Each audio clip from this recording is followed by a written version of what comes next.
Conteúdo da oficina: dramaturgia, roteiro, editais, dramaturgia personagem. Todo texto dramático, roteiro, peça de teatro, tem um personagem principal, o protagonista. O personagem tem um objetivo. Ele quer alguma coisa. Às vezes é claro, noutras vezes nem tanto, mas é esse objetivo que gera o conflito. Esse personagem será o condutor da história. Ele que terá um conflito para resolver. Dramaturgia. Conflito. O conflito é a confrontação entre forças e personagens, por meio do qual a ação se organiza e vai se desenvolvendo até o final. Sem conflito, sem ação, não existe drama. 3 tipos de conflitos. O personagem está em conflito com uma força humana. Por exemplo, com outro homem ou grupo de homens. Homem vs homem. O personagem pode estar em conflito com forças não humanas. Por exemplo, a natureza ou outros obstáculos. Homem vs forças da natureza. O personagem pode estar em conflito consigo mesmo, com uma força interna. Homem vs ele próprio. Dramaturgia curva dramática. E a trajetória do personagem ao longo da história. A curva dramática revela a estrutura da história e os pontos-chave que agirão sobre o personagem.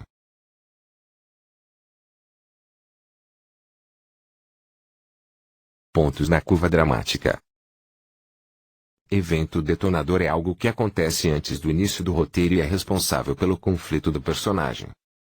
Ponto de ataque é o momento do roteiro em que o conflito se torna ativo. É uma cena em que o personagem se depara com alguma força contrária que terá que resolver para alcançar o seu objetivo. Nós dramáticos são pontos que dificultam o personagem a atingir o seu objetivo ao longo do filme. Clímax é o ponto mais alto da curva.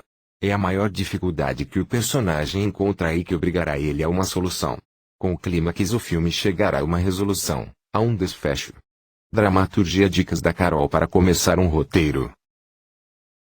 Responda as perguntas. Quem é o meu personagem? O que o meu personagem quer? Qual é o seu objetivo? Porque esse momento da vida do personagem é especial o suficiente para ser contado. Porque é diferente da rotina que ele costumava viver. Em quanto tempo se passa a minha história? Um dia, uma semana, um ano. Etapas para escrever um roteiro. Ideia. Storyline e sinopse. Perfil de personagens. Argumento. Escaleta. Roteiro. Ideia. Ter uma ideia é o princípio de qualquer roteiro. A criatividade do autor conta muito neste ponto, mas um roteirista não pode depender do surgimento espontâneo de uma ideia. Deve-se criar condições para que a ideia venha. Fica-se, então, a questão, onde encontrar uma boa ideia. Alguns exemplos. Lembrança ou experiência pessoal. De alguma conversa ou história que ouvimos. A partir de algo que lemos. Adaptação de uma obra de ficção. Alguém propõe uma ideia a você. Tema e pesquisa. Storyline e sinopse. Um storyline é um resumo da história. Possui em torno de 5 linhas e contém apenas o conflito principal de sua história. Deve-se sempre colocar a história no tempo presente. Para se escrever um bom storyline é preciso que o conflito matriz seja descrito com clareza e apresente 3 pontos-chave. Apresentação do conflito. Qual é o conflito? O desenvolvimento do conflito. Qual o resultado do conflito? A solução do conflito. Como se resolve? Ou seja, deve descrever os 3 momentos principais da curva dramática: a apresentação, o desenvolvimento, a resolução, o começo, o meio e o fim. OBS. Alguns editais pedem storyline e sinopse. Nesse caso eles esperam que a storyline seja um resumo do enredo em até 3 linhas. Já a sinopse pedem em torno de 10 linhas. Sinopse. A grande viagem. Com Alzheimer, Mário não consegue mais distinguir com clareza passado e presente. Revive em sua mente uma fase da vida em que era vendedor de guias de viagem. Entretanto, Mário nunca viajou, mas agora surge a oportunidade de conhecer os 4 cantos da Terra através de um mergulho na imaginação. Junto com Felipe, seu neto, Mário embarcará em viagens fantásticas, até o dia de sua última grande viagem. Essa, ele terá que fazer sozinho. Perfil de personagens. O perfil é um conjunto de informações físicas e psicológicas da personagem, podendo estar incluída a história ou antecedentes desta. Quando você conhece bem alguém é fácil prever suas reações. Por isso um perfil bem elaborado torna mais fácil a construção dos diálogos e do desenvolvimento da história. Argumento. O argumento consiste na história contada em sua íntegra, na forma de um texto, quase como um conto, porém focando nas ações e evitando a parte poética, literária da escrita. Lembre-se de escrever sempre no presente. Lembre-se também que um roteiro é uma história para ser contada em imagens, mostrada. Dessa forma, ao invés de falar. João é tímido. Você pode criar uma ação que demonstre essa característica que você traçou no perfil de seu personagem, como: Flávia sorri para João e ele desvia o olhar, sem graça. O tamanho do argumento varia conforme o tamanho do roteiro. Alguns autores sugerem uma página de argumento para cada 10 páginas de roteiro. Assim, teríamos uma página ou duas de argumento para um curta-metragem. Editais de desenvolvimento de roteiro costumam pedir argumentos de longa-metragem com até 10 páginas. Escaleta. A escaleta é a divisão do argumento em cenas. Neste momento o autor pensa somente na ação central de cada cena. Não é preciso elencar todas as cenas do roteiro, já que muitas serão descobertas no trabalho de abrir o roteiro, mas as cenas principais, que estruturam o enredo, são indicadas na escaleta. Nesse momento foca-se mais nas ações e se evita utilizar o diálogo. Se for necessário, apenas se indica o que o personagem fala, sem desenvolver o diálogo. Com a elaboração da escaleta já se vê o roteiro tomar forma. Ao terminar de escrever as cenas, o autor deve verificar se a história está coesa e coerente com os seus objetivos e se as informações são suficientes para que o espectador entenda a história. Roteiro. O roteiro é dividido em cenas e contém a descrição dos ambientes e da ação, o nome dos ambientes e personagens, os diálogos e indicações para personagem. O roteiro deve ser escrito com a fonte Cornell. Cada informação tem seu local específico. O cabeçalho da cena informa o número da cena, onde se passa e quando se passa, interior ou exterior, noite ou dia. Logo abaixo vem a descrição do ambiente e da ação que está ocorrendo. Centralizado abaixo da descrição o nome do personagem e embaixo dele a fala e a indicação para o personagem, quando necessária. Abaixo da fala pode ter outra descrição de ação ou uma nova cena. Segue-se um modelo para se escrever uma cena neste formato. Número da cena e NTXT, ambiente/locação, período do dia. Descrição do ambiente. Descrição da ação. Nome do personagem. Rubrica. Fala. Descrição da ação. Em alguns casos o nome da personagem pode ser seguido de parênteses. Em alguns casos o nome da personagem pode ser seguido de parênteses. São eles. VO. Significa você ouvir é quando se escuta a voz, mas a personagem não está em cena. OS. Significa off-screen é quando a personagem está em cena, mas não é visível no momento. Con. Ou, continuando, quando a fala foi interrompida por uma ação e continua de onde havia parado. Lembre-se de sempre numerar as páginas de seu roteiro, pois o número de páginas indica o tempo de seu filme. Uma página igual a 1 minuto. OBS. Para melhor formatar o seu roteiro, baixe um programa gratuito como Storyline.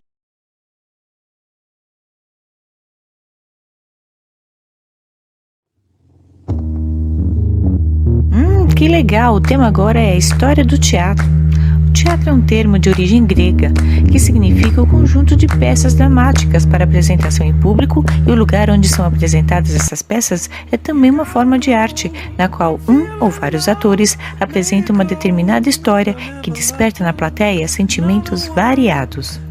Dá-se o nome de dramaturgia à arte de escrever peças de teatro, sendo o dramaturgo a pessoa responsável pela composição dos textos. Existem muitos gêneros de teatro, dentre os quais destacam o alto, a comédia, o drama, o fantoche, a ópera, o musical. A origem do teatro está ligada ao homem primitivo e todas as suas formas de rituais, associados à caça, à colheita, à morte, a danças, imitações de animais, culto aos deuses e práticas lúdicas. Acredita-se que a ideia de teatro, tal como conhecemos hoje, surgiu na Grécia Antiga, no século IV a.C. O termo grego teatro significa lugar para ver. No Brasil, o teatro surgiu no século XVI, através das composições escritas pelos padres jesuítas nas ações de divulgação da fé religiosa entre os índios. Foi só a partir do século XIX, com a chegada da corte portuguesa no Brasil, que a arte de representar começou a se desenvolver de forma mais intensa. Muitos anos depois, na Idade Média, apareceram na Europa companhias de teatro que ia de cidade em cidade. Este teatro já não tinha nada de religioso e seus artistas eram chamados de saltimbancos. Literalmente carregavam a casa nas costas. E não só a casa, os cenários das peças, seus figurinos, que são as roupas usadas durante as apresentações, a maquiagem e muitas outras coisas. Eles andavam em carroças, sempre em bandos chamados de trupes, e não tinham morada certa. Hoje, esse teatro itinerante também é conhecido como teatro mambembe. Mas não pense que ficar de galho em galho era o sonho da vida dos saltimbancos. É que na época em que eles viviam, a igreja era muito poderosa e rigorosa e escolhia o que as pessoas podiam representar, e de preferência tinha que ser textos cristãos. E os saltimbancos não queriam saber dessa prisão, pois o negócio deles era usar a criatividade e representar o que bem quisessem. Perseguidos pela igreja e sendo tratados como os foras da lei, os saltimbancos começaram a usar máscaras para não serem reconhecidos em público. Uma tradição que descende diretamente dos saltimbancos é o circo, que até hoje anda de cidade em cidade,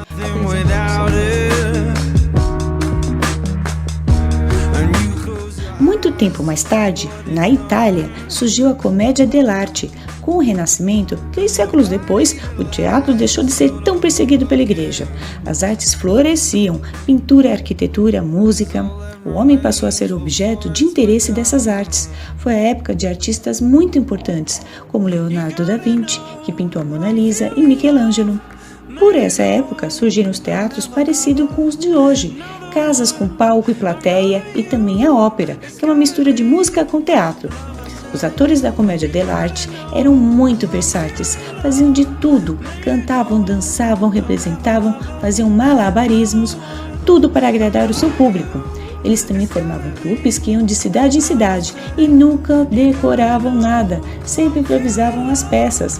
Esses atores faziam sempre os mesmos personagens, tão famosos que você talvez já deve ter ouvido falar neles, como o Arlequim, a Colombina, o Pierrot, o Pantaleão. Cada papel tinha uma máscara, que cobria só a parte de cima do rosto. Ainda hoje podemos ver peças inspiradas nesses personagens maravilhosos. No Brasil, eles viraram até tema de carnaval. E por falar em maravilha, você sabe quem é o autor da famosa frase "ser ou não ser, eis a questão"? Foi um dos maiores nomes que o teatro já conheceu, o poeta William Shakespeare, que nasceu em 1564, lá na Inglaterra. Escreveu muitas peças e ficou muito conhecido, tendo inclusive a honra de apresentar suas peças nos palácios dos reis, coisa que não era para qualquer um. Porém, ficou famoso mesmo por suas peças imortais, que retratavam os tipos humanos como nunca nenhum autor conseguiu fazer depois dele. Algumas de suas peças mais conhecidas são Romeu e Julieta, Hamlet e Sonho de uma Noite de Verão. Aliás, a frase tão famosa, "ser ou não ser, eis a questão", é da peça Hamlet. O teatro de bonecos talvez seja mais velho do que o próprio teatro com atores de verdade. Cada parte do mundo tem um tipo de boneco diferente. Aqui no Brasil, nós temos os mamulengos, do estado de Pernambuco. Pelo mundo, há desde os bonecos dos índios americanos aos fantoches e marionetes da Europa, até chegar na Índia e em Java, com seus bonecos com vara. No Japão, tem os Buranku, chegam até ter o tamanho de uma criança e cada um é controlado por vários operadores, a partir de mecanismos que ficam nas costas dos bonecos. Também há fantoches que são construídos em cima de luvas e controlados pela mão.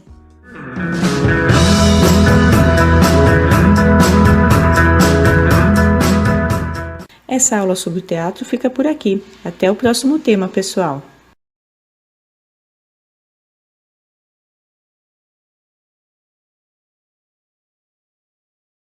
Olá, pessoal! A aula de hoje é de arte, com o conteúdo Elementos do Teatro. Preparados? Então vamos nessa! O teatro configura-se como local o qual é realizado a ação dramática, ligando atores e público, e onde as apresentações ocorrem com a finalidade de entretenimento. O teatro é composto por alguns elementos, como palco, é a estrutura destinada aos atores e onde acontece o espetáculo. Bastidores, são os painéis nas laterais do palco, destinados a esconder do público os cômodos internos ao palco. Camarim, é o espaço próximo ao palco destinado aos atores se vestirem, se maquiarem e se prepararem para o espetáculo. Cenário, representa os recursos visuais como painéis, móveis e efeitos visuais utilizados para representar o ambiente do enredo. Cortina, representa o tecido que acoberta o palco, o qual fecha e abre a cada ato e para finalizar o espetáculo. Plateia, representa os espectadores, as pessoas que assistem ao espetáculo teatral. Sonoplastia, é a representação artificial dos ruídos da cena e da execução da trilha sonora cenográfica.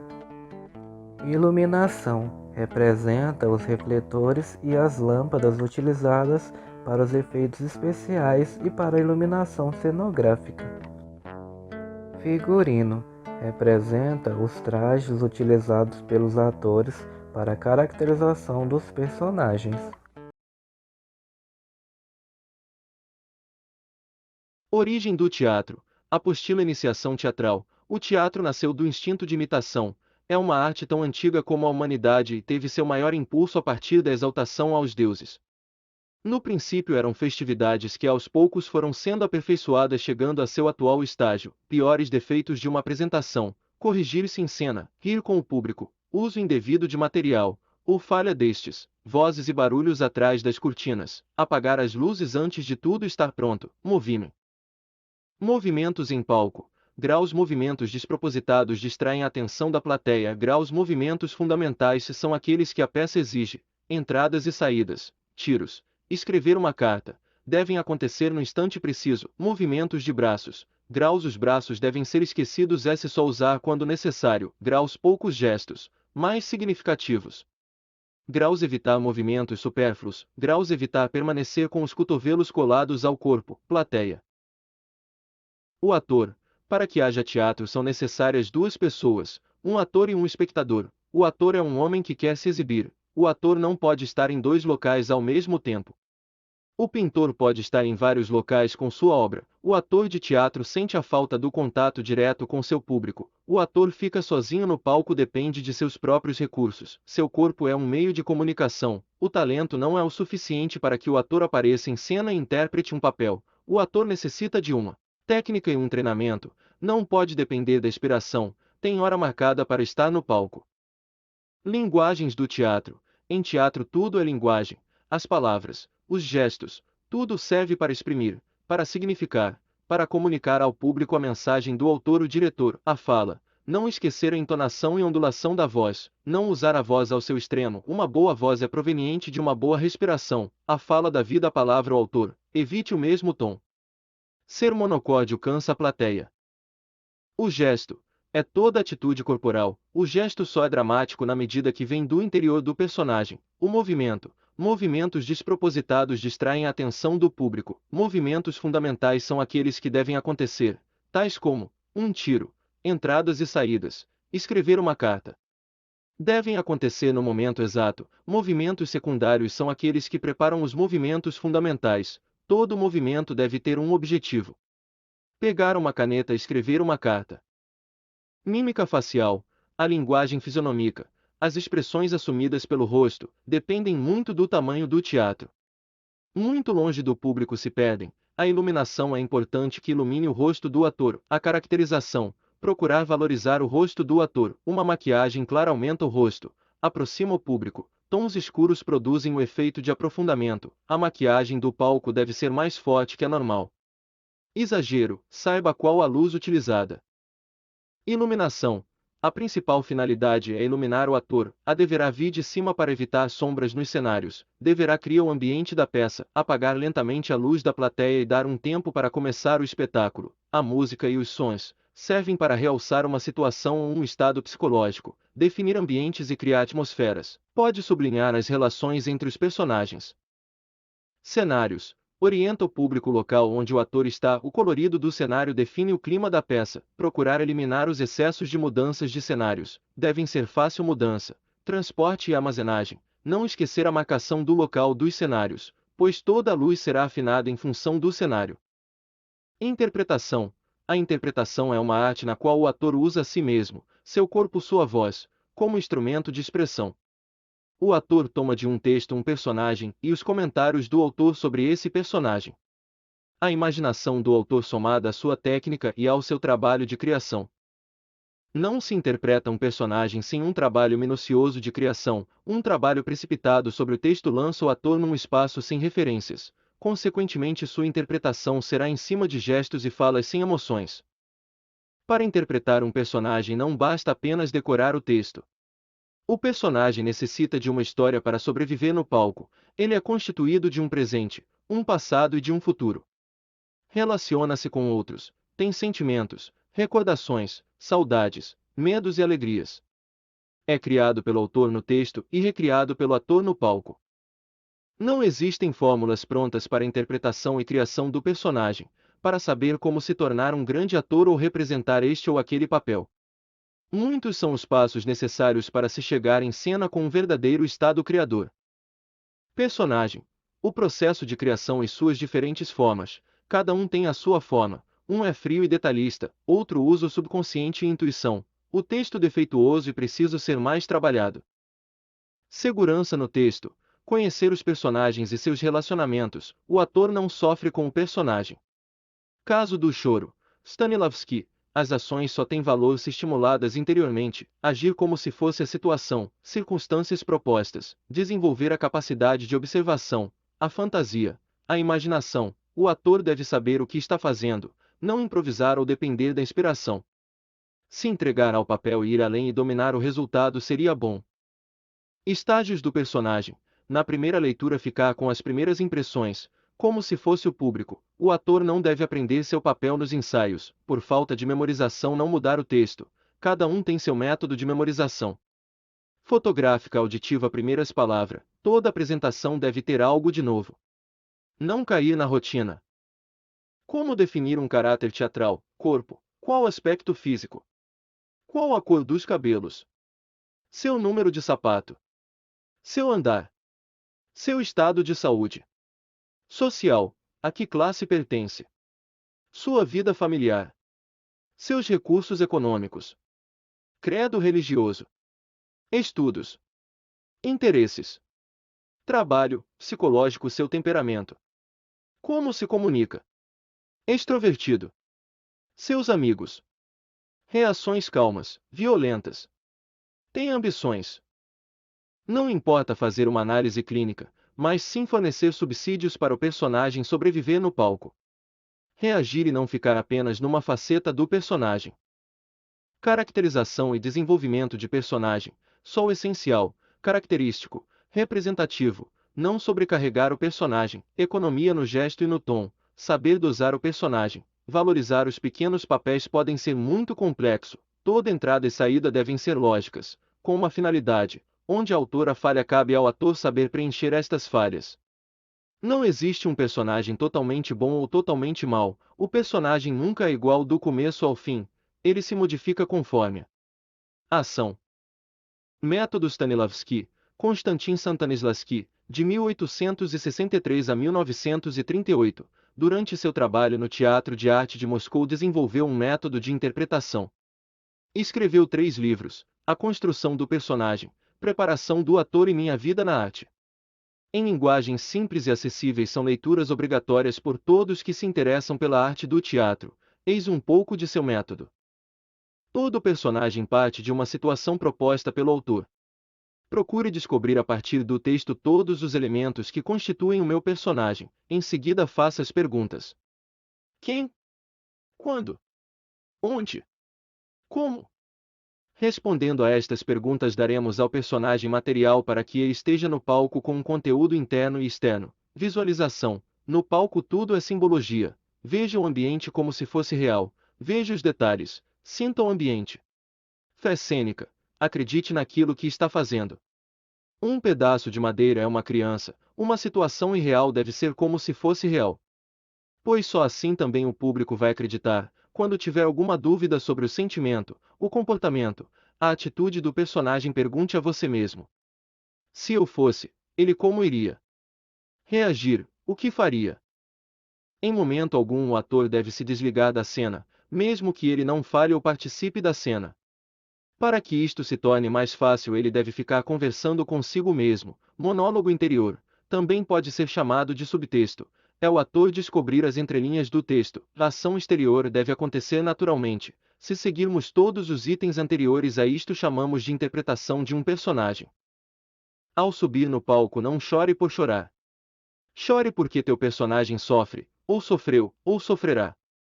Lembre-se do banho de água fria, de um momento que você chorou. De sentimentos para o personagem, não fale por falar, interprete. Estágios da ação. A ação é lógica. Ao fazer uma cena, veja se está sendo lógico. Veja os mínimos detalhes. Não procure simplificar uma cena. A ação é contínua. O nosso hoje é apenas o resultado do momento de ontem em direção do amanhã. O personagem veio de um lugar e vai para outro. Ação posterior e anterior. Cuidar com as entradas e saídas do personagem. Interpretação verbal do papel. Procurar o correto pronunciar das palavras. Reticências, o meio da frase, suspense. Final da frase, um corte brusco. Definem a entonação da frase, o próprio sentido da frase, o caráter do personagem e as circunstâncias que se encontram os personagens. Evitar o tom único. O personagem não é o mesmo do começo ao final da peça. Finalidade da vida à palavra do dramaturgo. O ator não deve seguir a pontuação do texto. A vírgula nem sempre é uma pausa, não existe a marcação das pausas. O ponto não deve ser uma baixa do tom da voz, falta com frequência o ponto.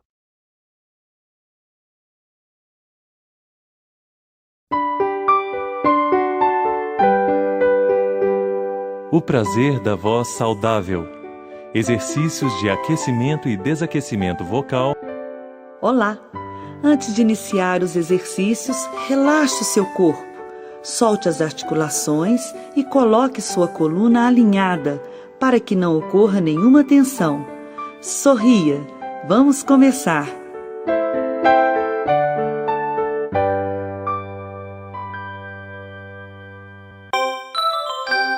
Exercício 1. Relaxamento. Dê uma espreguiçada, estique os braços, dê um bocejo bem gostoso. Solte os braços. Agora, gire os ombros para trás. Mais uma vez. Para frente. Mais uma vez. Isso. Relaxe. Agora faça um movimento circular com a cabeça para um lado.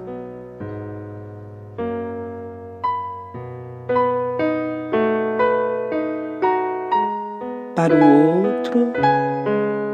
Deixe a língua relaxada. Respire com tranquilidade. Agora, mova a cabeça como se falasse sim.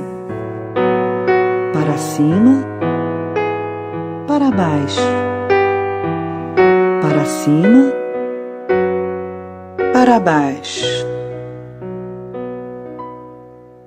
Agora, como se falasse não, mantendo o queixo acima do ombro. Para um lado, para o outro, para um lado, para o outro, e relaxe. Exercício 2. Alongamento de pescoço e nuca. Alongue seu pescoço olhando para cima sem comprimir a nuca. Relaxe a língua e deixe a boca entreaberta. Mantenha. Continue olhando para cima, com a língua bem relaxada. E voltou. Olhando para baixo, alongue sua nuca. Cuidado para não tensionar o queixo. Respire. Solte a língua.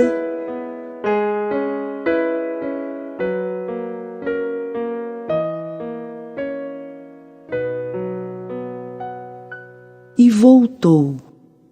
Incline sua cabeça para um lado, como se quisesse encostar a sua orelha no seu ombro. Mantenha.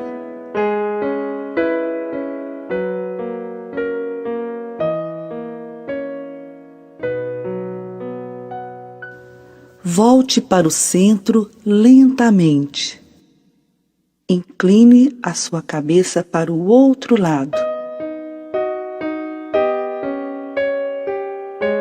Mantenha os ombros relaxados. Solte a língua. Relaxe. Agora, gire o pescoço olhando para trás, sem virar o corpo.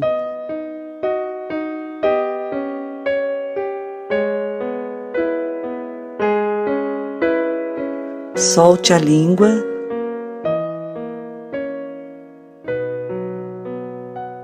Relaxe. Gire para o outro lado com tranquilidade. Respire. Sorria.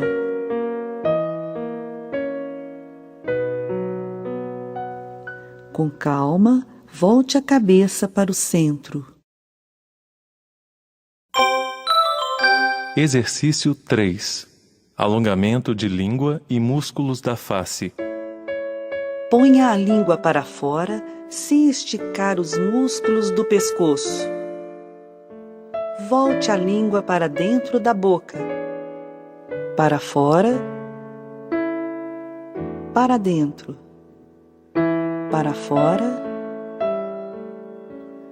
Para dentro. Para fora. Para dentro. Faça caretas bem exageradas.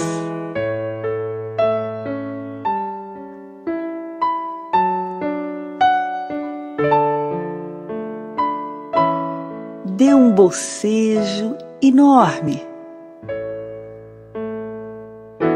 Dê mais uma espreguiçada.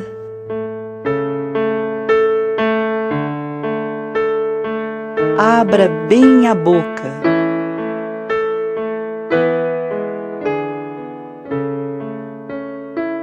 Estale a língua assim.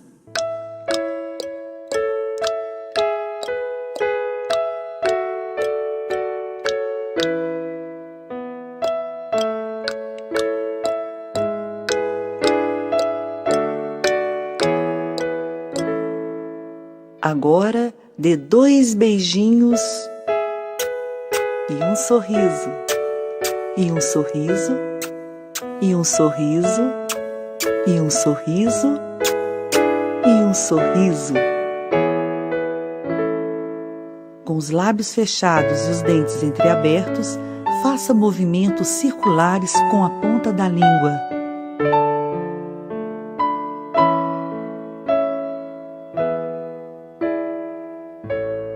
Solte a língua, relaxe. Exercício 4. Respiração. Vamos fazer 3 exercícios de alongamento com os braços, para frente, para trás e para cima. Assim você estará alongando os músculos intercostais.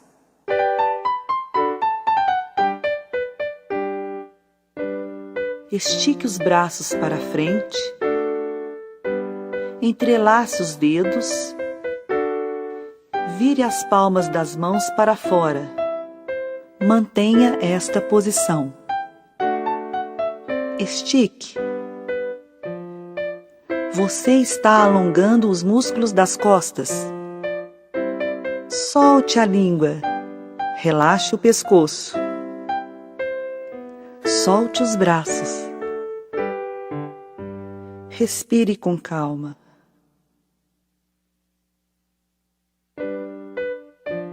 Faça o mesmo com os braços para trás, mas com as palmas das mãos para dentro.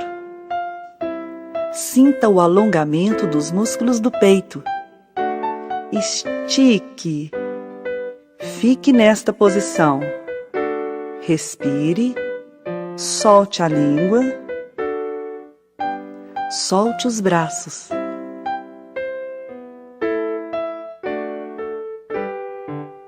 Estique os braços para cima, como se fosse encostar os dedos no teto.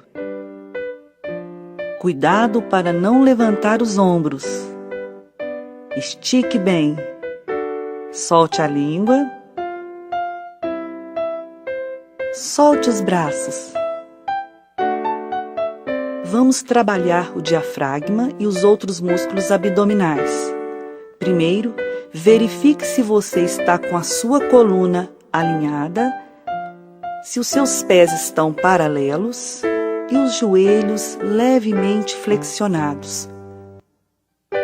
Agora, imagine que você está carregando um peso em cada mão, como se fossem 2 malas. Você vai sentir uma pressão interna na altura do abdômen. Cuidado, não tensione o pescoço. Solte a língua.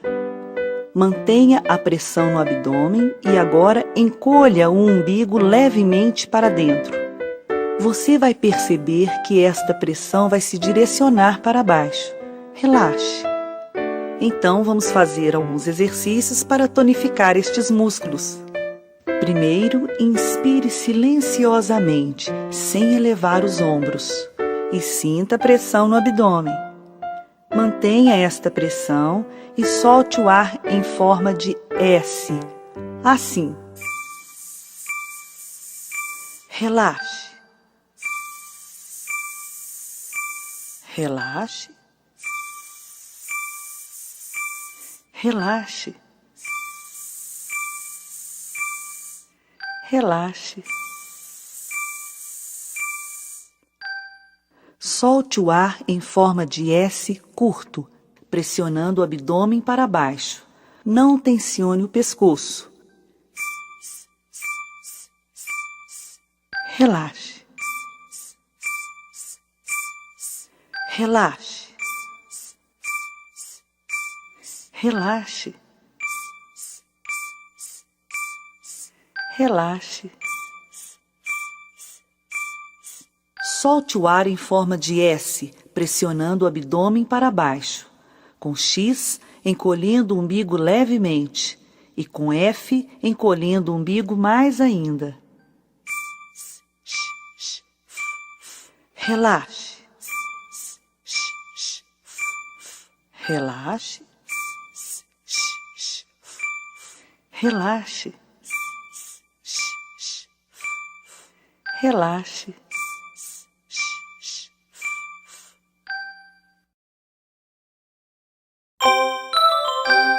Exercício 5. Ressonância. Os exercícios a seguir foram gravados com 2 vozes para que os homens sigam a voz masculina e as mulheres a voz feminina. Com os lábios fechados, os dentes entreabertos e a língua relaxada, faça um som de como se estivesse mastigando. Relaxe.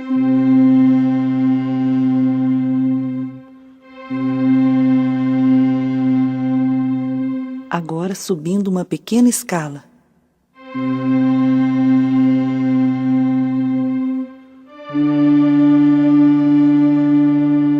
Solte os ombros.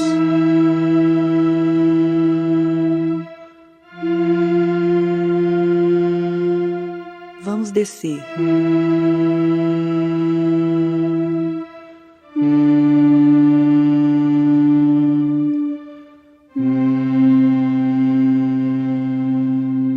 Se este exercício foi confortável, você pode repeti-lo. Outro exercício de ressonância, agora com blão bem articulado. Blão, blão, blão, blão, blão, blão,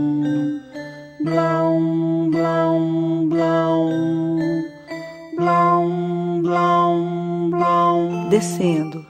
Blão, blão, blão, blão, blão, blão. Solte os ombros. Blão, blão, blão. Este também você pode repetir. Exercício 6. Vibração de língua. Com os lábios e os dentes entreabertos, faça o som de trrr. Lembra o trim do telefone? Mas faça bem suave. Relaxe o pescoço, abaixe a cabeça levemente e faça um biquinho no formato da vogal U.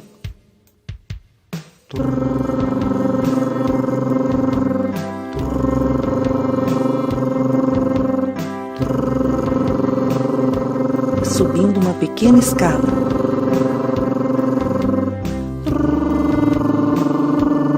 Relaxe.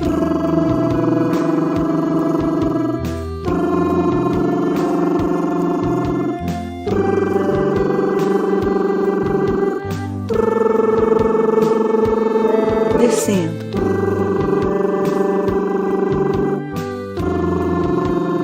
Solte o corpo.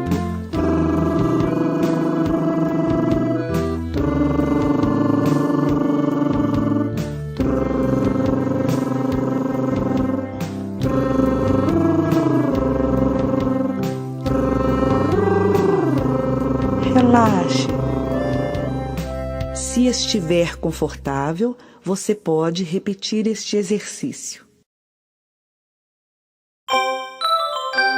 Exercício 7. Vibração dos lábios. Com os lábios fechados e os dentes entreabertos, imite o som de uma moto. Assim.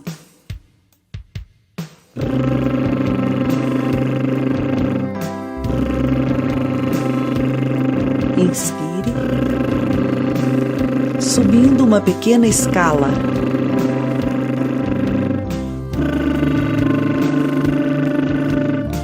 Relaxe a testa.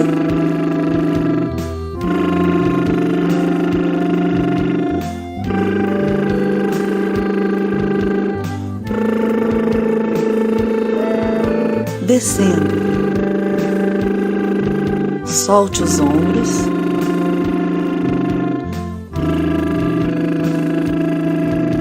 Solte o corpo.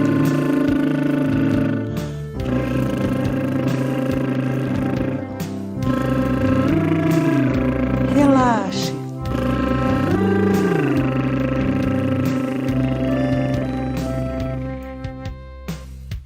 Este também você pode repetir. Exercício 8. Consoante Z. Relaxe os ombros, o pescoço, a testa e faça o som de Z, bem suave e sem intensidade. Mas antes, faça um exercício com o diafragma, emitindo o som de S.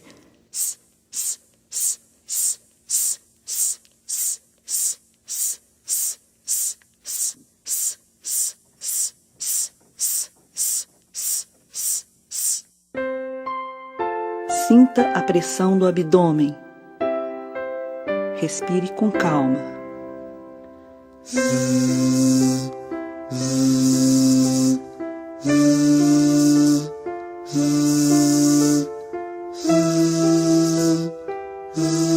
Relaxe a testa.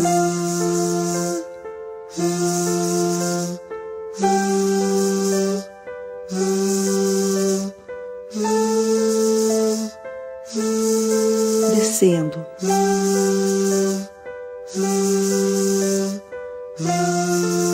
Relaxe.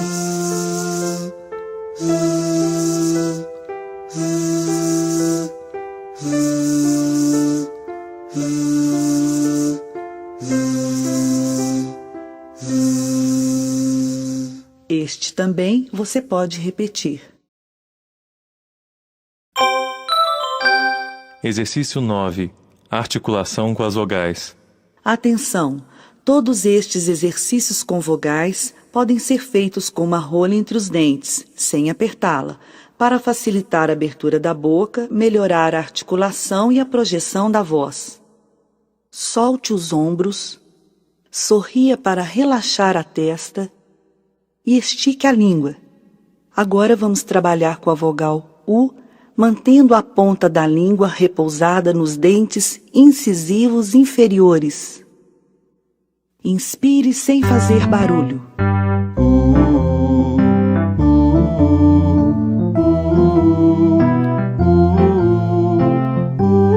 Descendo.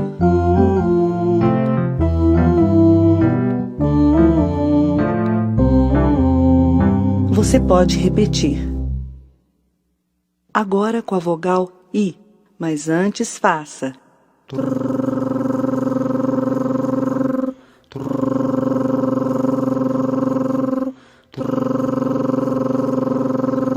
E estique bem a língua. Inspire com calma. Não deixe a língua recuar. Descendo.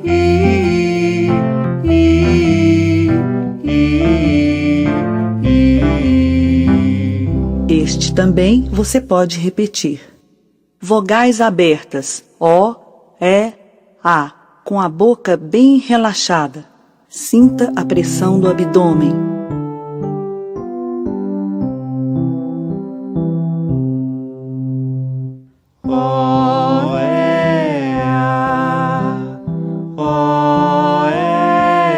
Mantenha a língua nos dentes inferiores.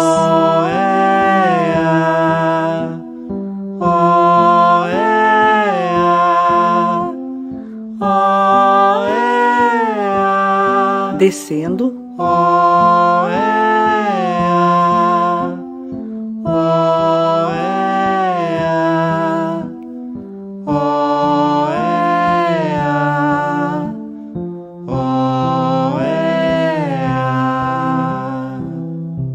Com a vogal U, um pequeno glissando, mas antes faça.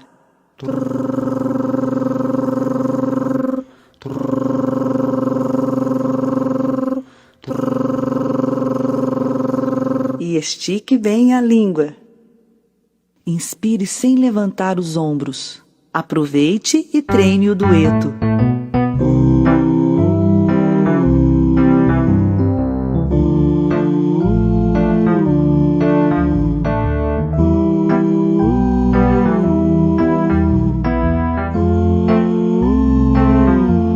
Descendo. Solte os ombros.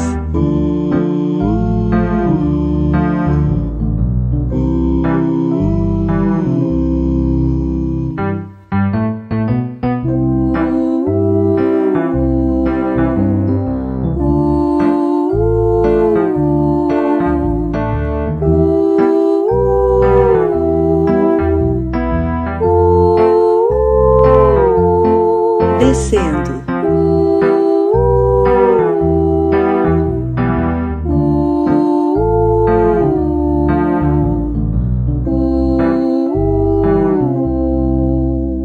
Vamos fazer as vogais A, E, I, O, U com sons orais e nasais. E estique bem a língua. Inspire sem fazer barulho.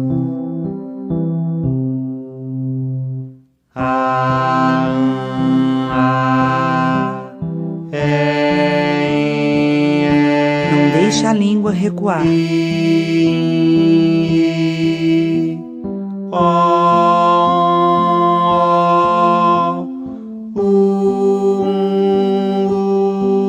Descendo.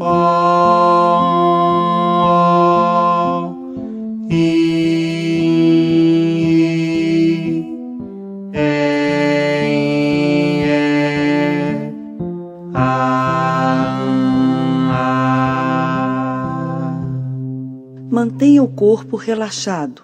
Solte a cabeça e os ombros. Vamos trabalhar os sons nasais, ON, EN. Mas antes faça.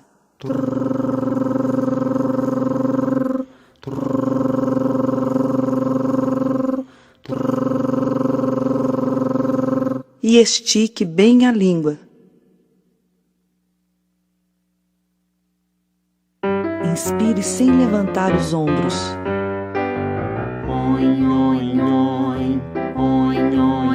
Solte o corpo.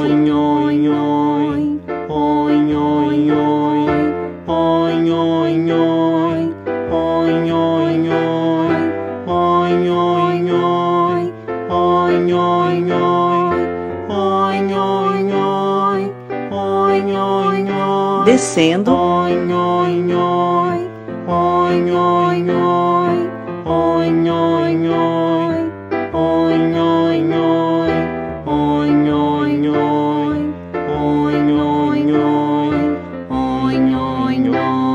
Não deixe a língua recuar.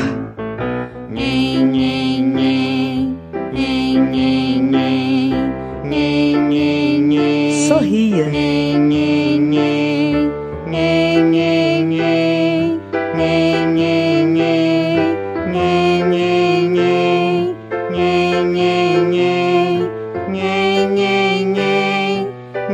Descendo.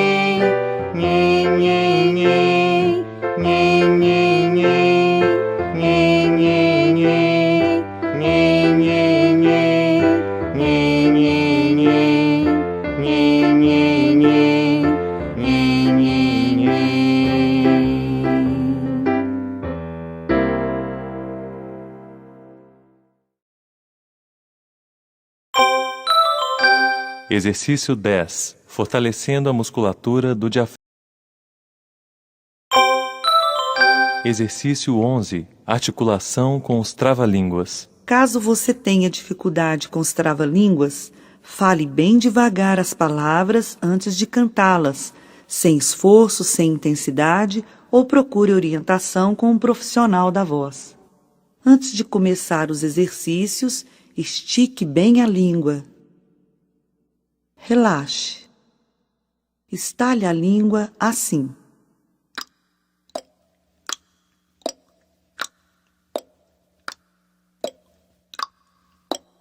E faça a vibração de língua.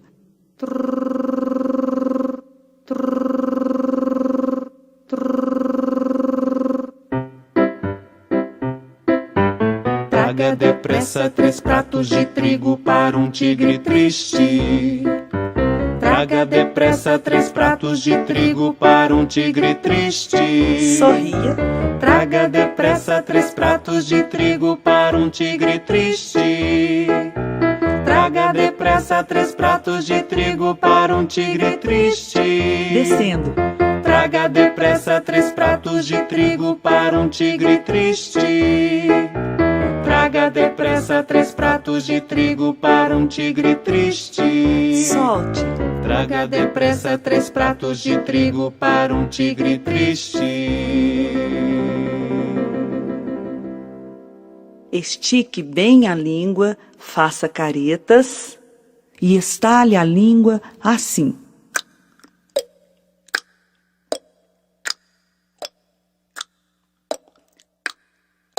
E faça a vibração de língua.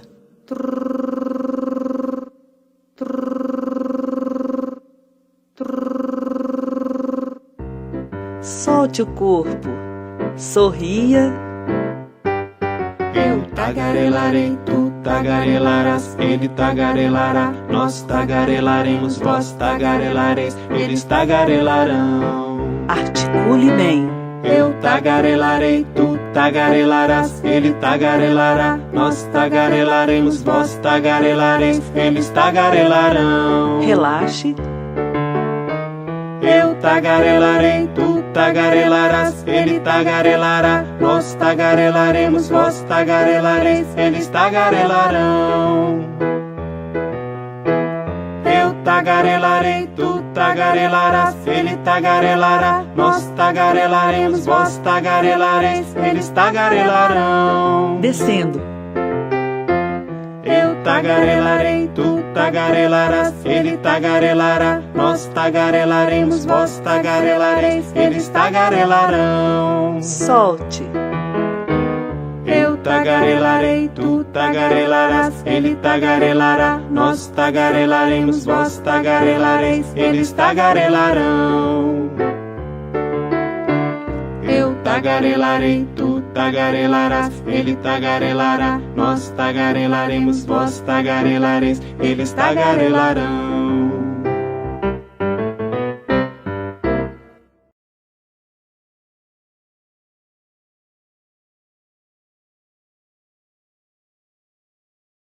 O ator não é um homem comum, no sentido de que não se relaciona com sua vida diária da mesma forma que as outras pessoas. Para enriquecer concretamente seu trabalho, é preciso que saiba se perceber na vida, mas não de uma maneira narrativa, e sim fisicamente. Em primeiro lugar, é fundamental que o ator se prepare diariamente tendo sua experiência pessoal como referência. Se você se investiga em variadas situações que te marcaram, com os sentidos colocados em estado de alerta, você cria material vivo que poderá ser usado nos ensaios e nas apresentações da peça. Stanislavski pedia ao ator para concentrar as investigações que levam à criação do personagem no próprio corpo, nos seus hábitos e costumes, nas suas experiências pessoais, na sua sensibilidade. Transforme em hábito recordar sistematicamente sua vida cotidiana e acontecimentos importantes do passado por meio dos sentidos, voltando a ver os ambientes e as expressões das pessoas em detalhes, ouvindo as pessoas falarem do jeito que elas falavam. Pratique a observação ativa enquanto vive seu cotidiano, afinando os sentidos para perceber as intenções, os desejos e as emoções das pessoas com quem você convive. Exercite o relaxamento o tempo todo, observando qualquer tensão a mais que você usa para escovar os dentes, trocar de roupa e os músculos desnecessários que você emprega, buscando agir com menor esforço. Treine a irradiação da vida interna, observando como você fica quando busca comunicar emoções e estados de espírito para outras pessoas. Exercite a relação com objetos do seu cotidiano, de forma a poder usá-los como objetos imaginários. Use a visualização durante os ensaios e as apresentações, vendo aquilo de que você fala e vendo o que é falado pelos outros atores.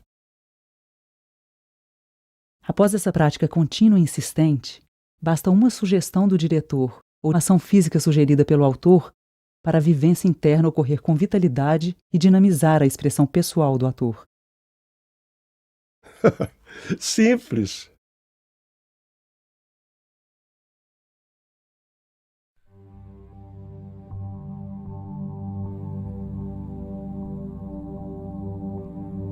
A preparação do ator. Capítulo 6. Descontração dos músculos. Quando o diretor entrou na sala, chamou-nos a Maria, Vânia e a mim para representar a cena em que se queima o dinheiro. Subimos ao palco e começamos.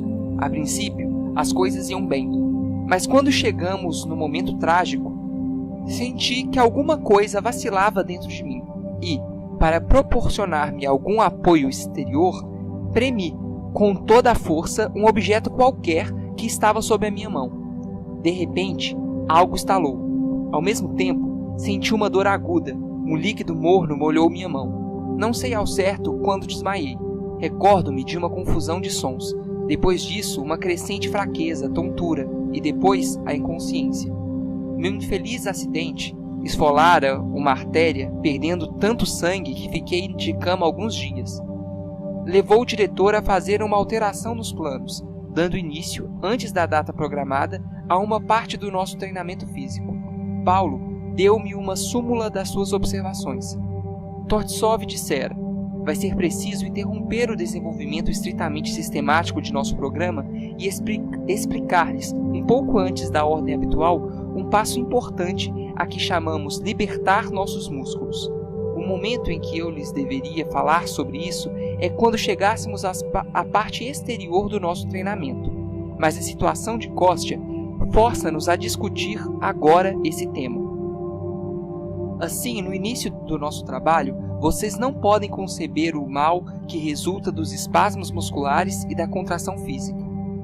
Quando essa condição ocorre nos órgãos vocais, uma pessoa normalmente dotada de boas tonalidades naturais fica rouca ou chega mesmo a perder a voz. Se a contração ataca as pernas, o ator anda como um paralítico. Se está nas mãos, ficam dormentes e movem-se como pedaços de pau. O mesmo tipo de espasmo ocorre na espinha, no pescoço e nos ombros. Em cada um desses casos, eles tolhem o ator, impedindo-o de atuar. O pior, contudo, é quando essa condição lhe afeta o rosto, distorcendo-lhe as feições, paralisando-as ou petrificando-lhe a expressão. Os olhos se esbugalham, os músculos tensos dão ao rosto um ar desagradável, fazendo-o exprimir exatamente o oposto do que vai dentro do ator, sem qualquer relação com suas emoções. Os espasmos podem atacar o diafragma e outros órgãos ligados à respiração, interferindo com o seu procedimento e encurtando o fôlego. Essa rigidez muscular também afeta outras partes do corpo e só pode exercer um efeito destruidor nas emoções que o ator experimenta, na sua forma de expressá-las e no seu estado geral de sensibilidade.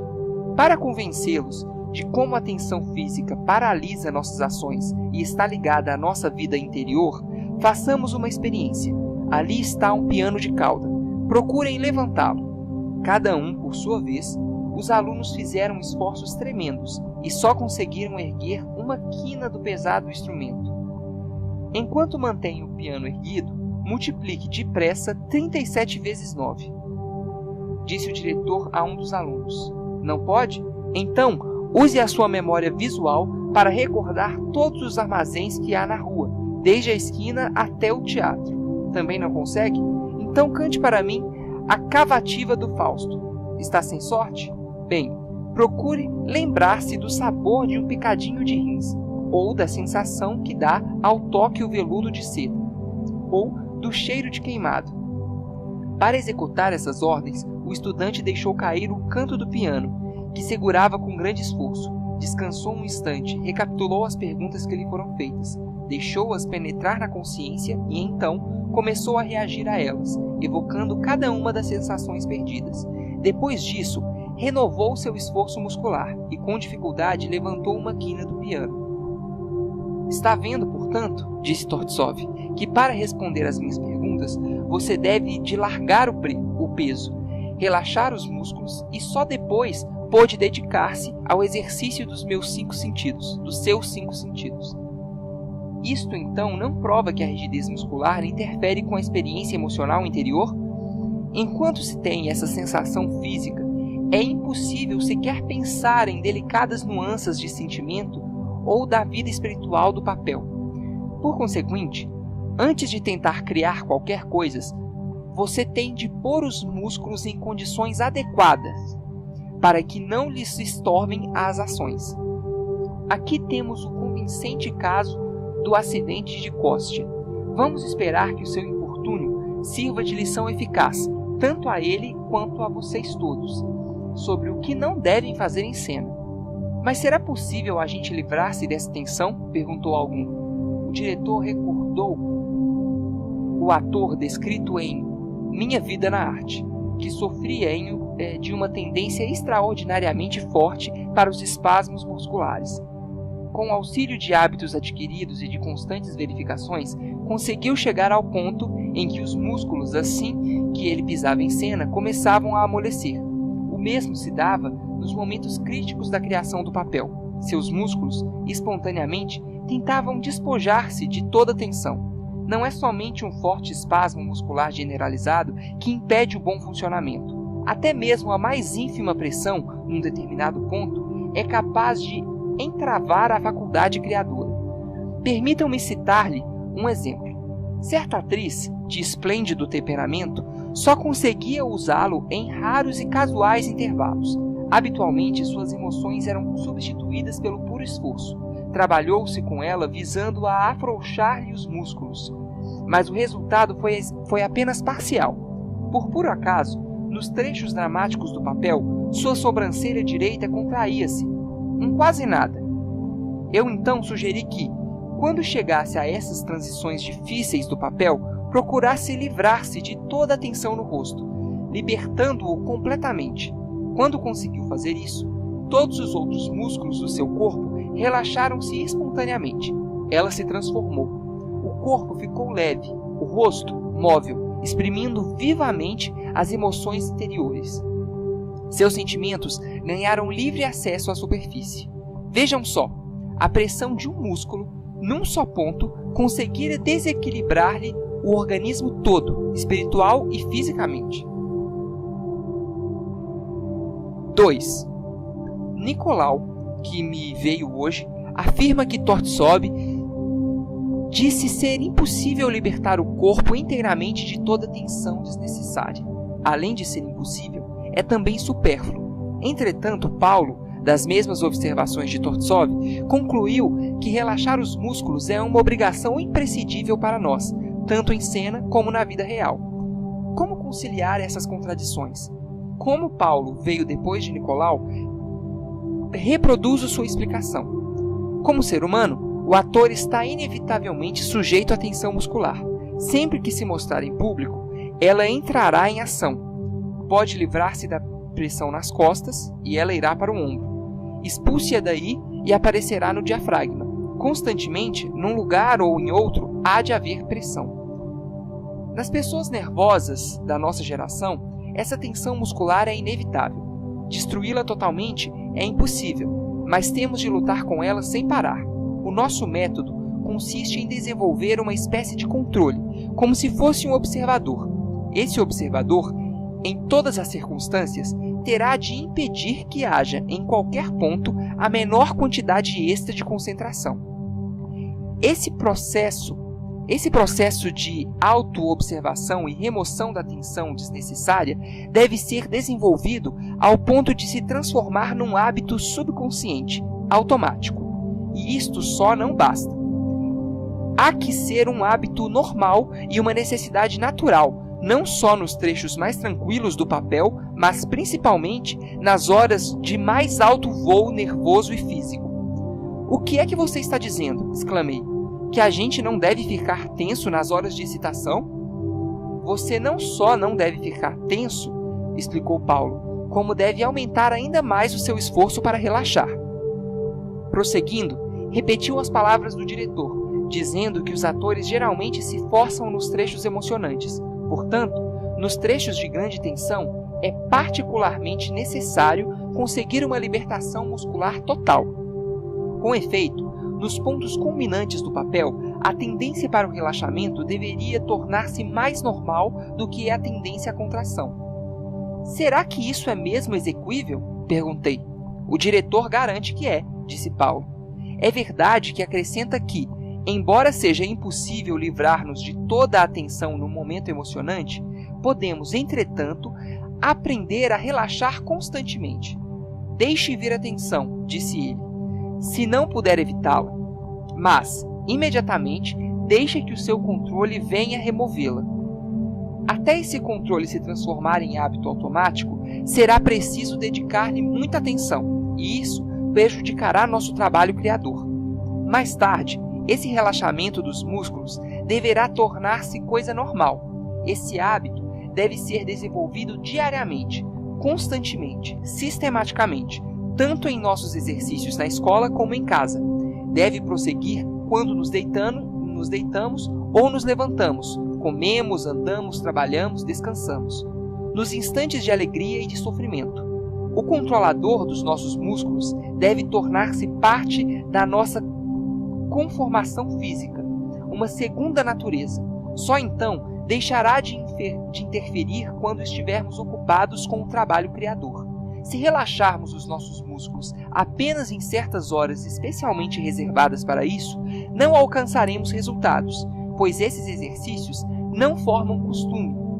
Não se podem transformar em hábitos mecânicos inconscientes. Quando manifestei minhas dúvidas sobre a possibilidade de fazer o que Paulo acabara de me explicar, ele citou como exemplo a experiência do próprio diretor. Parece que nos seus primeiros anos de atividade artística, a tensão muscular desenvolveu-se nele ao ponto de quase lhe causar cãibra. Entretanto, desde que desenvolveu o controle mecânico, ele, nas horas de intensa excitação nervosa, tem antes necessidade de relaxar os músculos do que de endurecê-los.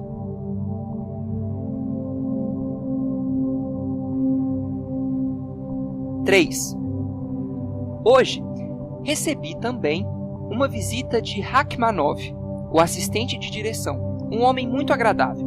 Trouxe-me saudações de Tortsov e disse que este o enviara para instruir-me em alguns exercícios. O diretor dissera: Kostya não pode andar ocupado enquanto está lá, estendido na cama. Por isso, é bom que ele tente passar o tempo de modo convincente. O exercício consiste em deitar-me de costas numa superfície dura e plana, como por exemplo o chão, e tomar nota de vários grupos musculares, em toda a extensão do meu corpo, que estiverem necessariamente tensos. Sinto uma contração no ombro, no pescoço, na omoplata, em volta da cintura. Os lugares observados devem ser logo postos em relaxamento e outros devem ser procurados. Tentei executar este simples exercício diante de Rachmanov. Só que, em vez de me deitar no chão, permaneci deitado no meu leito macio. Depois de ter relaxado os músculos todos tensos, deixando apenas os que me pareciam necessários para suster o peso do corpo, citei os seguintes pontos: ambas as omoplatas e a base da coluna vertebral. Mas Rachmanov fez objeção. Você deve fazer como as criancinhas e os animais, disse com firmeza. Ao que parece, quando deitamos um nenenzinho ou um gato sobre um pouco de areia para descansar ou dormir, e depois o erguemos cuidadosamente, achamos a impressão de seu corpo todo na superfície macia. Mas se fizermos a mesmíssima experiência com uma pessoa da nossa enervada geração, apenas veremos sobre a areia as marcas de suas omoplatas e ancas, enquanto que todo o resto do corpo, graças à tensão muscular crônica, jamais terá tocado na areia. Para deixar uma impressão escultural em alguma superfície macia, temos, ao nos deitar, de libertar nosso corpo de toda e qualquer contração muscular. Isso dará ao corpo uma oportunidade melhor de descansar. Deitando-nos assim, podemos, em meia hora ou uma, restaurarmos melhor do que se passássemos uma noite inteira deitados numa posição contraída. Não é à toa que os caravaneiros usam esse processo. Não podem ficar muito tempo no deserto, por isso é limitado o tempo que podem conceder ao repouso. Em vez de um longo descanso, eles obtêm o mesmo resultado, libertando seus corpos inteiramente da tensão muscular. O assistente de direção utiliza esse método constantemente nos seus curtos períodos de descanso entre o trabalho da tarde e o da noite. Após 10 minutos desse tipo de descanso, sente-se completamente restaurado. Sem essa pausa para respirar, ser-lhe-ia de todo impossível dar conta do trabalho que lhe toca. Assim que saiu Rachmanov, fui procurar nosso gato e o deitei numa das macias almofadas do meu sofá. Deixou de seu corpo uma impressão completa. Resolvi aprender com ele e descansar. O diretor diz: o ator, como a criancinha, tem de aprender tudo desde o começo, a olhar, a andar, a falar, etc. Nós todos sabemos fazer essas coisas na vida cotidiana, mas, infelizmente, em nossa grande maioria, fazemos-las mal. Um motivo é que qualquer defeito surge muito mais perceptível sob a plena luz da ribalta, e outro é que o palco exerce uma influência má no estado geral do ator. Evidentemente, essas palavras de Tortsov também se aplicam ao modo de deitar. É por isso que eu, agora, me deito no sofá junto com um gato. Vejo-o dormir e tento imitar sua maneira de o fazer. Mas não é coisa fácil deitar-me de modo que nenhum músculo fique tenso e todas as partes do corpo toquem a superfície. Não posso afirmar que seja difícil notar este ou aquele músculo contraído, mas o problema é que, assim que a gente se livra de um músculo tenso, outro aparece, e um terceiro, e assim por diante. Quanto mais o notamos, mais cresce o seu número. Por algum tempo, consegui libertar-me da tensão localizada no pescoço e nas costas. Não posso afirmar se isso me deu qualquer sensação de vigor renovado, mas o fato é que esclareceu para mim como estamos sujeitos a tantas tensões supérfluas, prejudiciais, sem disso nos darmos conta. Quando se pensa na sobrancelha daquela atriz contraindo-se traiçoeira, é que se começa realmente a temer a tensão física. Parece que minha dificuldade maior é a de ficar perplexo em meio a uma variedade de sensações musculares. Isso multiplica por 10 o número de pontos de tensão, além de aumentar a intensidade de cada um deles. Acabo ficando sem saber onde tenho as mãos ou a cabeça. Como os exercícios de hoje me cansaram. Não dá nenhum descanso esse jeito de deitar que andei tentando. 4. Hoje, Leão passou por aqui e me falou sobre os exercícios praticados em aula. Rachmanov, por ordem do diretor, mandava os estudantes ficarem imóveis e depois assumirem uma série de poses, tanto verticais como horizontais, sentando-se aprumados, semi-sentados, de pé, de joelhos, agachados, sozinhos, em grupos, com cadeiras, com uma mesa ou outro móvel. Em cada uma das posições, tinham de notar os músculos tensos e enumerá-los. Está claro que em cada pose, determinados músculos ficavam tensos. Mas só os que estivessem diretamente envolvidos é que podiam continuar contraídos e nenhum outro ao redor deles. Era preciso lembrar também que há vários tipos de tensão. Um músculo que fosse necessário para manter uma determinada posição podia contrair-se, mas apenas o mínimo indispensável para a pose. Todos esses exercícios requeriam do controlador uma fiscalização intensificada. O troço não é tão simples quanto parece. Antes de tudo, requer uma capacidade de atenção altamente treinada, capaz de ajustar-se com rapidez e de estabelecer distinção entre várias sensações físicas. Numa pose complicada, não é fácil saber quais são os músculos que se deve contrair e quais não se devem. Assim que Leão saiu, recorri ao gato. Seja qual for a posição que eu invente para ele, quer o deite de cabeça para baixo, de lado ou de costas, fica pendurado por uma pata de cada vez, ou pelas 4 juntas. Em todos os casos, é fácil notar que ele primeiro se recurva como uma mola e depois, com uma facilidade extraordinária, ajeita os músculos, afrouxando aqueles que não precisa e mantendo rijos os que está utilizando. Que adaptabilidade espantosa! Durante minha sessão com o gato, quem é que havia de aparecer senão Grisha? Não era mais, de modo algum, a mesma criatura, sempre a discutir com o diretor, e fez-me um relatório interessantíssimo das aulas. Falando sobre o relaxamento dos músculos e a tensão necessária para sustentar uma atitude, Tortsov contara uma história tirada de sua própria vida.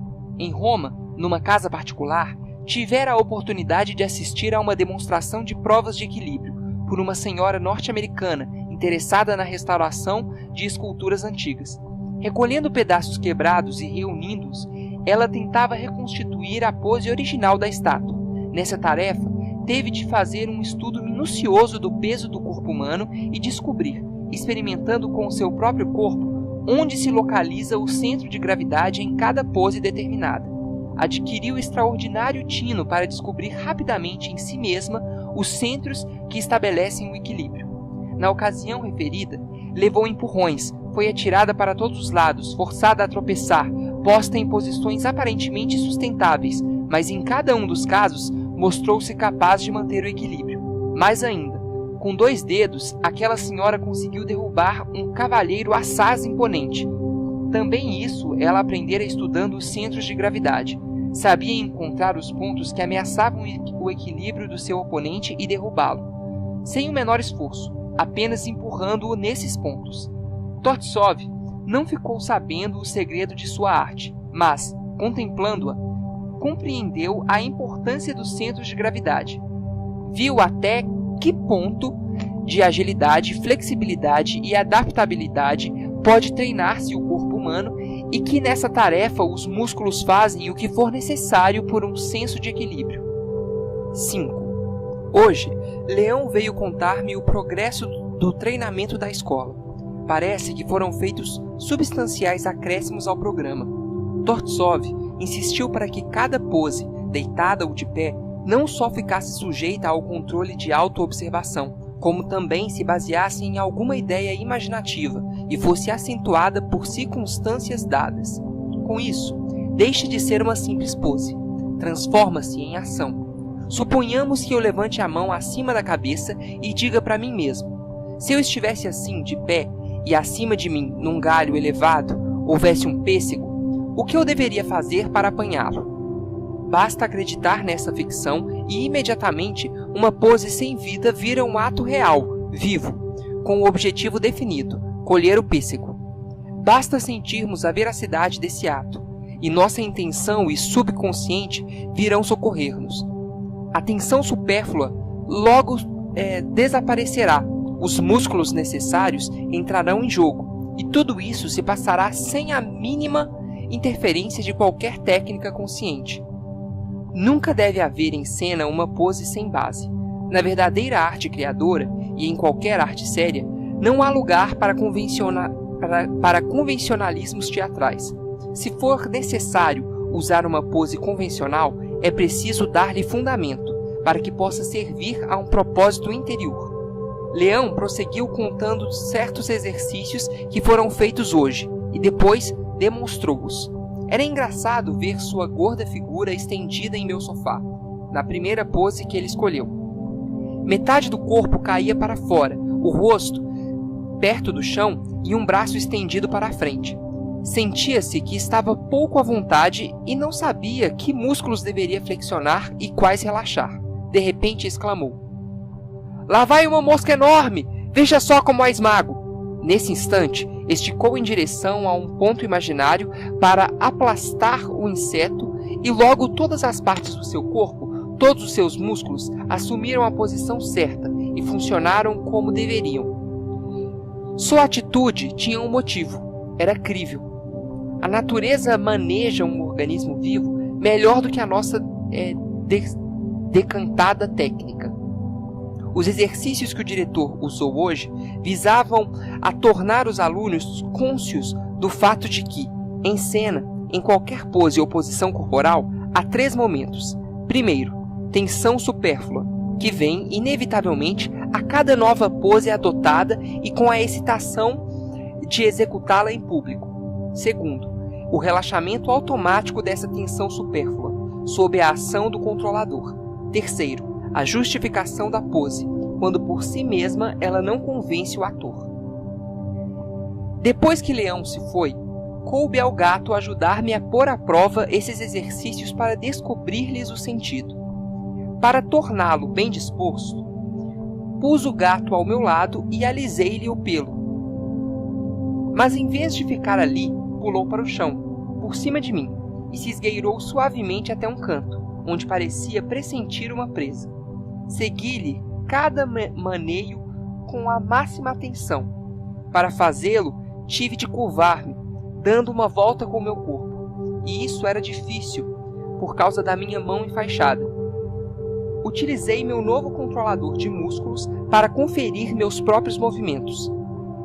A princípio, as coisas foram bem, só se flexionaram os músculos que o tinham de fazer. Isso porque eu tinha um objetivo vivo.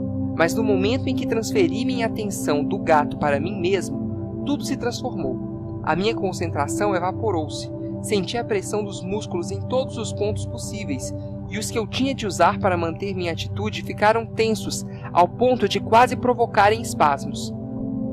Também os músculos contíguos viram-se envolvidos desnecessariamente. Agora vou repetir essa pose, disse comigo mesmo. E repeti. Mas, como meu objetivo real desaparecera, a pose ficou sem vida.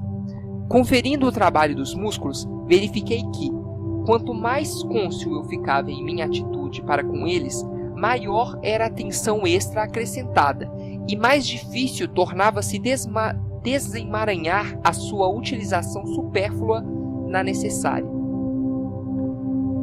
A essa altura, fiquei interessado numa mancha escura no assoalho.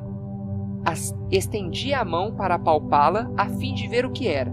Era um defeito na madeira. Ao fazer o movimento, todos os meus músculos funcionaram natural e adequadamente, o que me levou a concluir que um objetivo vivo e uma ação real, pode ser real ou imaginária, desde que esteja adequadamente baseada em circunstâncias dadas em que o ator possa crer, fazem, natural e inconscientemente, funcionar a natureza. E só a natureza pode controlar plenamente os nossos músculos, distendê-los adequadamente ou relaxá-los. 6. Segundo Paulo, o diretor passou hoje das poses para os gestos. A aula foi numa grande sala. Os estudantes ficaram em fila, como para uma inspeção. Tortsov ordenou-lhes que erguessem a mão direita. Isso fizeram como se fossem uma só pessoa. Seus braços foram lentamente erguidos, como as barras numa passagem de nível. Enquanto faziam, Rachmanov apalpava-lhes os músculos e tecia comentários. Não está certo, relaxe o pescoço e as costas. Seu braço está todo tenso. Dir-se-ia que a tarefa pedida era simples. Entretanto, nenhum só aluno foi capaz de executá-la certo. Pediram-lhes que executassem um ato isolado, que usassem apenas o grupo de músculos envolvidos nos movimentos do ombro e nenhum dos outros, nenhum do pescoço, das costas e, principalmente, nenhum músculo da região da cintura. Estes, muitas vezes, desviam o corpo inteiro na direção oposta à do braço erguido, para compensar o movimento. Esses músculos contíguos, que se contraem, lembram as claves quebradas de um piano, as quais, ao batermos numa, baixam várias, velando o som da nota desejada. Não é de se admirar, portanto, que as nossas ações careçam de nitidez. Elas devem ser claras, como as notas de um instrumento. De outro modo, o desenho de movimentos do papel se emaranha, e tanto a sua exposição interior como a exterior só se podem tornar indefinidas e inartísticas. Quanto mais delicado é o sentimento, mais exige precisão, clareza e qualidade plástica para se exprimir fisicamente. Paulo continuou, dizendo: a impressão que conservo da aula de hoje é que o diretor desmontou a todos, como se fôssemos maquinismos. Desaparafusou-nos, separou cada ossinho, lubrificou, remontou-nos e desaparafusou-nos novamente. Depois desse processo, sinto-me decididamente mais maleável, mais ágil e mais expressivo. O que mais aconteceu? Perguntei. Ele insistiu que quando se usa um grupo isolado de músculos, sejam eles do ombro, do braço, da perna ou das costas, todas as outras partes do corpo têm de permanecer livres e sem qualquer tensão. Por exemplo, ao erguer o braço com o auxílio dos músculos do ombro e contraindo os que forem necessários ao movimento, deve deixar-se o resto do braço, o cotovelo, o pulso, os dedos, todas essas juntas completamente moles. Vocês conseguiram fazer isso? Não, reconheceu Paulo. Mas conseguimos ter uma ideia do que vamos sentir quando tivermos praticado até chegarmos a esse ponto. É assim tão difícil? Perguntei intrigado. A princípio parece fácil, e no entanto, nenhum de nós conseguiu fazer direito o exercício. Parece que não podemos fugir a uma transformação completa se quisermos adaptar-nos às exigências da nossa arte. Defeitos passáveis na vida cotidiana ficam patentes ao fulgor das gambiarras, e definitivamente impressionam o público. O motivo é fácil de descobrir. A vida no palco é mostrada dentro de um ângulo reduzido, como na lente de uma câmera. As pessoas olham-na de binóculos, como quem examina uma miniatura com uma lente de aumento. Por isso, nenhum detalhe escapa ao público, nem o mais ínfimo. Esses braços tesos podem ser meio suportáveis na vida real, mas em cena são simplesmente intoleráveis. Fazem o corpo humano parecer de madeira, semelhante a um manequim. Resulta a impressão de que, provavelmente, a alma do ator é tão empertigada quanto seus braços. Se acrescentarmos a isso costas inflexíveis que só se dobram pela cintura e em ângulos retos, teremos o retrato exato de uma bengala. Que emoções poderia essa bengala refletir? Parece, segundo Paulo, que eles hoje em aula não conseguiram absolutamente fazer essa coisa única e simples, erguer um braço empregando apenas os músculos necessários, os dos ombros. Tiveram igual insucesso com exercícios semelhantes para o cotovelo, o pulso e as diversas juntas da mão. De cada vez, a mão inteira se envolvia. E fizeram pior os exercícios de mover cada parte do braço por sua vez, do ombro até a ponta dos dedos e vice-versa. Era natural. Como não o tinham conseguido em parte, não podiam consegui-lo no exercício completo, que era proporcionalmente mais difícil. Aliás, Tortsov não demonstrou esses exercícios com a ideia de que os poderíamos fazer logo de uma vez. Estava delineando o trabalho que seu assistente executará conosco no seu curso de treino e disciplina. Demonstrou também exercícios relativos ao pescoço, em todos os ângulos, as costas, a cintura, as pernas, etc. Depois chegou o leão. Tive a bondade de fazer os exercícios que Paulo descrevera, principalmente curvar e endireitar as costas, junta por junta, começando com a mais alta, na base do crânio e daí para baixo. Mesmo isso não é assim tão simples. Só consegui sentir 3 lugares em que dobrei as costas, e no entanto, temos 24 vértebras. Depois que Paulo e Leão se foram, o gato entrou. Continuei minha observação do bichano em poses variadas e incomuns, indescritíveis. Quando ergue a pata ou descobre as unhas, tenho a impressão de que está usando grupos de músculos especialmente adaptados àquele movimento. Eu não sou feito assim. Não posso sequer mexer só com o meu quarto dedo. Tanto o terceiro como o quinto mexem-se com ele. É para nós inatingível um movimento e grau de acabamento no cultivo da técnica muscular como existe em certos animais. Nenhuma técnica pode atingir tal perfeição de controle muscular. Quando esse gato avança no meu dedo, ele passa instantaneamente do repouso total para um movimento relâmpago. Difícil de acompanhar. E, entretanto, que economia de energia! Com que cuidado ela é distribuída! Ao se preparar para fazer um movimento, para saltar, ele não perde força alguma em contrações supérfluas. Poupa toda a força para lançá-la, num dado momento, sobre o ponto onde dela precisa. É por isso que seus movimentos são tão bem recortados, tão definidos e poderosos. Para pôr-me à prova, comecei a recapitular os movimentos de tigre que usara ao interpretar Otelo. Ao primeiro passo que dei, todos os meus músculos se apertaram, lembrando-me enérgicos exatamente como eu me sentira na prova de atuação, e compreendi qual tinha sido o meu erro principal daquela vez. Uma criatura entorpecida, cujo corpo todo é preso de contrações musculares, não pode absolutamente sentir qualquer liberdade em cena, nem pode ter, propriamente, vida. Se já é difícil fazer uma simples multiplicação enquanto erguemos a quina de um piano, não menos possível será exprimir as delicadas emoções de um papel complicado. Que boa lição nos deu o diretor com aquela prova, quando fizemos, com total segurança, tudo o que era errado. Foi um modo sábio e convincente de demonstrar sua tese.